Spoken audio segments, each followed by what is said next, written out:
እንደው አንድ ሊቅ ምን አሉ? የእግዚአብሔር ቸርነቱ የቢንቢን አካል ማሳነሱ አሉ። አያችሁ ዝሆን ብታክል ኑሮ እኮ ማደሪያ የለንም። ተፈተ በአንድ ቀን እኮ ከተማው ተፈቶ አደረ በሉት እኮ። ሶስቱ ቢጮሁ ይበቅናል። እረፍት የለም። እኮ ይገርማችኋል እኮ ተመልከቱ የእግዚአብሔር ቸርነት። አሁን ቢንቢ ምን ልታረግ ነው የፈጠራ? እንደው ዝም ብላችሁ ቁጭ ብላችሁ ብታስቡት ማለት ምን ልታረግለት ነው?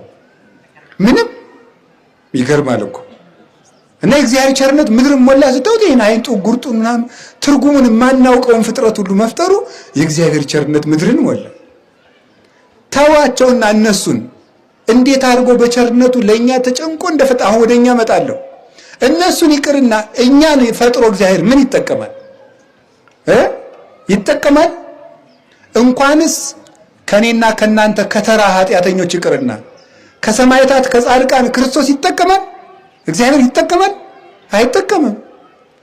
እንዲያውም ዘወሃበ ጽዋ ማይ ቆሪር ያጉል ሴቶ ቀዝቃዛ ውሃ የሰጠ ዋጋውን አያጣም ይላል ዮሐንስ 10 ላይ። ቀዝቃዛ ውሃ የሰጠ የሚለውን ቅዱስ ቄርሎስ ሲተረጉመው በጣም አስደናቂ ምስጢር ያወጣበታል።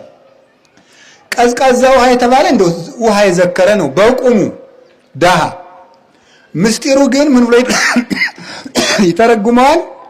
ለክርስቶስ ደምን መስጠትም ቢሆን ቀዝቃዛ ውሃ ነው ይላል። ምክንያቱም እሱ ከሰጠን ቸርነትና ጸጋ አንፃር የሰው ስጦታ ትርጉም የለውምና